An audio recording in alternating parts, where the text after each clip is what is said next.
asalaamu aleykum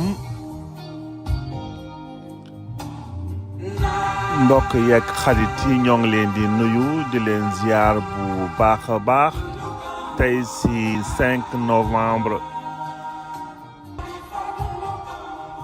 am mbégte bu rëy indil leen sunu sélection éphéméride yi nga xam ne attiré na sunu attention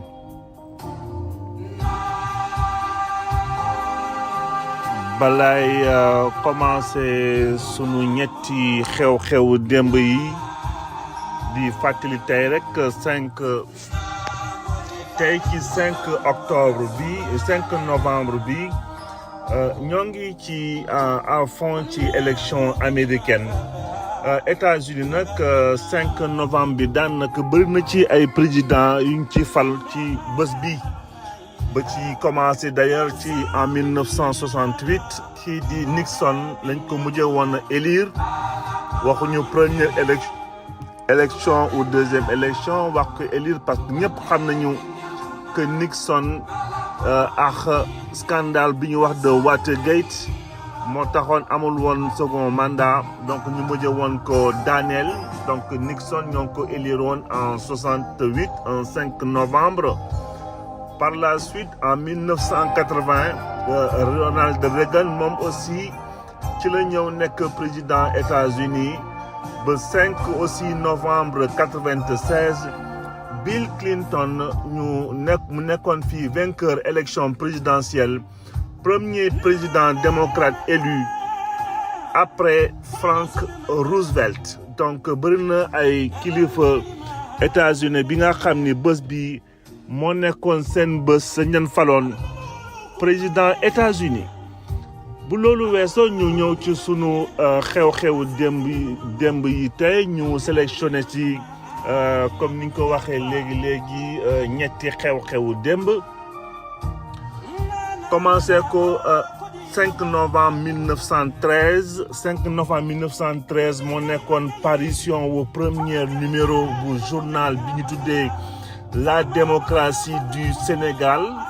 donc yàgg na wante prétexte rek pour ñëw encore une fois ñëw ci jaar-jaaru ci sunu média ak presse commencé ko ci date bi di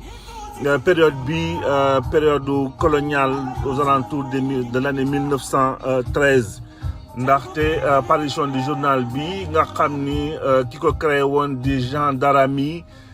moom moo permettre woon 4 ans plus tard kii di Blaise Diagne ñu mujj woon ko élire député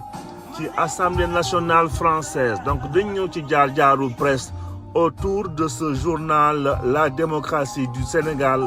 ba ci sunu dernier média yi 5 novembre 1970 tey la ñu installé woon El Hadj Momar Marème Diop di grand sëriñ de Dakar waroon fi wuutu kii di Ibrahima Diop sunu dernier élément yi yóbbu ñu ci 91 Sénégal di sargal tey après avoir regretté kii di acteur comédien bu mag bi di Douta Seck ginnaaw bi fi wàññeeku woon à l'âge de 72 ans dinañ ñëw ci moom notamment rôle bu important bi mu joué woon ci pièce bi nga xam ne Aimé Césaire moo ko bindoon naan la tragédie du roi Christophe moom finalement Sénégal pour définitivement comme on dit gravé dans le marbre mooy surtout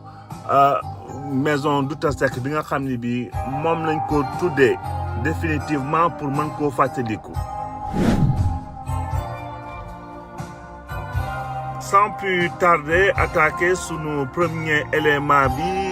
ñëw ci sunu média wu réew ba jàpp ni presse ci Sénégal particulièrement moo nekkoon presse yi gënoon a ancienne ci ouest africain francophone boo xoolee d'ailleurs mbir mi ngi commencé woon ci teel depuis le 19e siècle ci ay feuilles on parle de feuilles de yu mel ni ay le réveil du Sénégal ou le petit sénégalais un moment nag élite coloniale bi commencé utiliser médias yi di vulgariser lu mel ni ci élection législative 1910 donc presse élite coloniale bi moo permettroon kii di Blaise Diagne par exemple mu nekkoon premier noir député ci Assemblée nationale française ñoom ñoo ko defaloon seen promotion journal bi nga xam ne bi parution bi tey la woon en 1913 ñu ñëw def naan la démocratie du Sénégal donc journal bi defoon promotion kii di Blaise Diagne nekkoon aussi une grande première par rapport ak sunu askan ci côté jour kii presse wala média politique économique bi amoon nañ ci yoo xam ni dans le cadre cercle missionnaire on parle souvent les échos d'Afrique noire aux alentours de 48 ba 60 Afrique nouvelle de 1945 à 1987 après seconde guerre mondiale nag nga xam ni puissance française baa ngi wàññeeku sunu élite africaine yi aussi commencé sakkan te am ay taxawaay yu am solo ci sunu élite nationale ci la yenn médias yu bëri aussi commencé di génn notamment la condition humaine bi nga xam ni Léopold Sédar Senghor moo ko créé woon en 1948 après indépendance yi ñu gis ci aussi journal bi ñu tuddee ko Paris Dakar 1933 ba 61 par la suite moom la ñu mujj woon transformé Dakar Matin entre 1961 ba 70 ba plus tard ñu mujj woon ko rebaptisé Le Soleil ci nguurum Senghor nag mbir yi nag yombul woon pour la bonne et simple raison que Senghor moom approche am démocratie mooy Malin mën ngeen wax ci seen biir waxtaan ci seen biir wante loo leen mën a wax ci ay critiques et tout man maa war a mën a nekk ci seen njiit moo tax moom dans son esprit il était en train de bâtir une nation boo xam ne bi il avait besoin d'une unité nationale donc accepté lu woon lépp luy opposition mbaa liberté de presse bi nga xam ni bi d'ailleurs c'était très tôt espace colonial presse coloniale dañu amoon acquisition depuis liberté d'expression yi nga xam ne liberté de presse bi nga xam ne amoon na métropole déjà 2881 malgré ça Senghor daawul woon nangu ay yu bëri muy opposition di presse libre ci sunu réew. Bien entendu, ça n'empêche pas mu am ay presse aussi presque opposition yoo xam ni clandestine la woon loolu moo indi woon ay pays clandestin indi woon aussi ay yenn presse yi nga xam ni daawoon na génn à son insu lu mel ni l'écho du Sénégal bi nga xam ni ñoo ngi ko créé woon en 64 ba xare bi en 1969 gis nañ aussi beneen journal bi naan Le Démocrate bi nga xam ni mi ngi ñëw au grand jour en 1974 ou promotion en 76 yooyu yëpp ay presse la xam yoo xam ni daawoon nañu laqatu di bind seen ay critiques par rapport ak seen gis-gisu doxalinu réew mi de Senghor à Abdou Diouf nag Abdou Diouf bi muy commencé aussi nekkoon dans cette continuité wante terewul dans les années 80 mu am un peu de libéralisation comme on dit irrépressible ci secteur bi ba journal bi nga xam ni mooy Takussan ci la soso en 83 Walfadjri en 84 ba Sud Magazine en 1986 Kafar libéré fekk leen ci en 88 Sud Hebdo aussi en 88 ak Le Témoin ñëw yokk ci liste bi en 1990 Abdou Diouf nag à partir de élection 93 yi la commencé woon dugal tuuti démocratie ci espace politique bekk surtout mu commencé ko nag au niveau des médias loolu moo taxoon sax journal bi di Walf nekkoon hebdomadaire ba 1987 ci 87 à partir de 94 la commencé nag nekk un journal quotidien mu am ñaari chaîne thématique supplémentaire en 2004 yu bëri nag xew na fii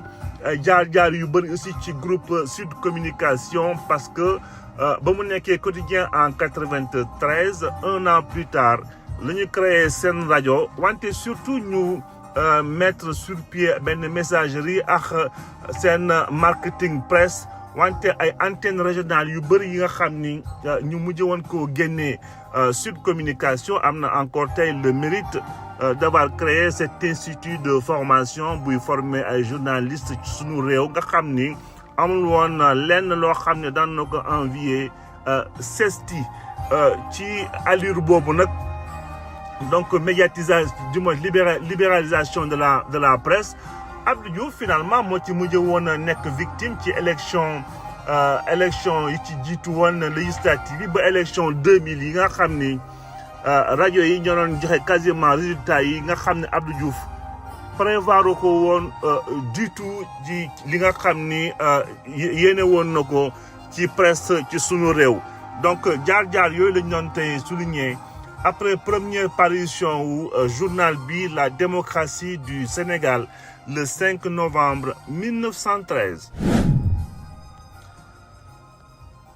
ñëw ci sunu installation wu Grand Serigne de Dakar comme on l'aimait si bien le 5 novembre 1970 donc kilifa ji di El Hadj Momar Marème Diop Grand Serigne de Dakar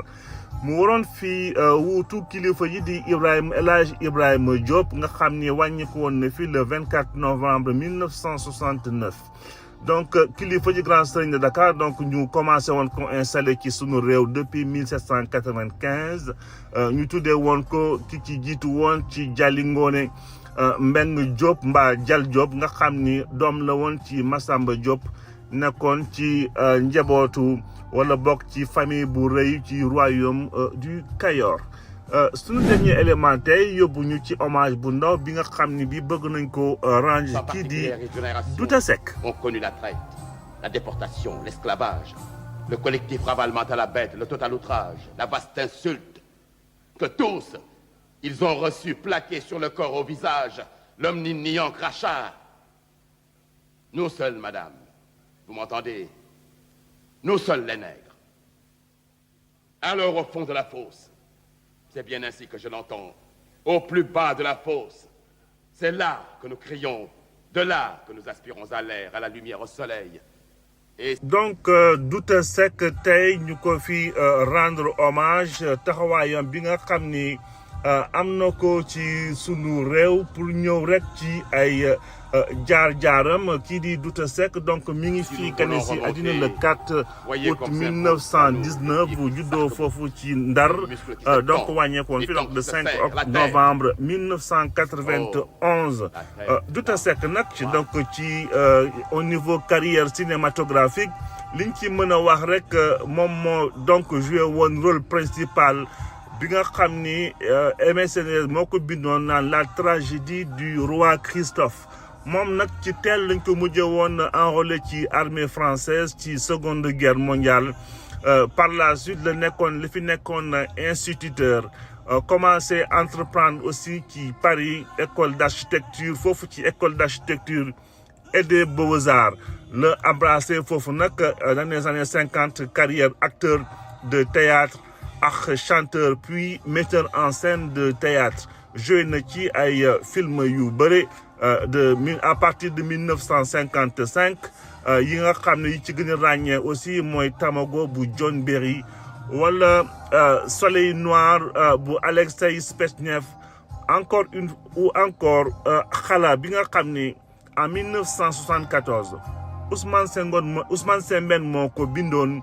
joué woon fii aussi rue Casse-Nègre bi nga xam ni mi nga kii ko bindoon di Ousmane Palsy tey ñoo ngi ko fi rendre hommage aussi ci maison bi nga xam ni bi maison culturelle Douta Seck ba tey mi ñuy permettre di ko fàttaliku di fàttali aussi taxawaay bi nga xam ni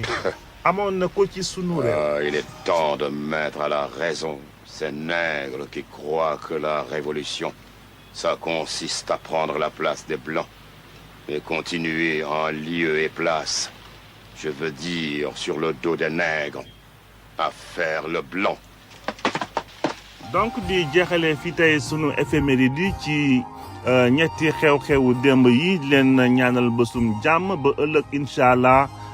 ñëwaat fii yàggale waxtaan bi excellente journée à tous.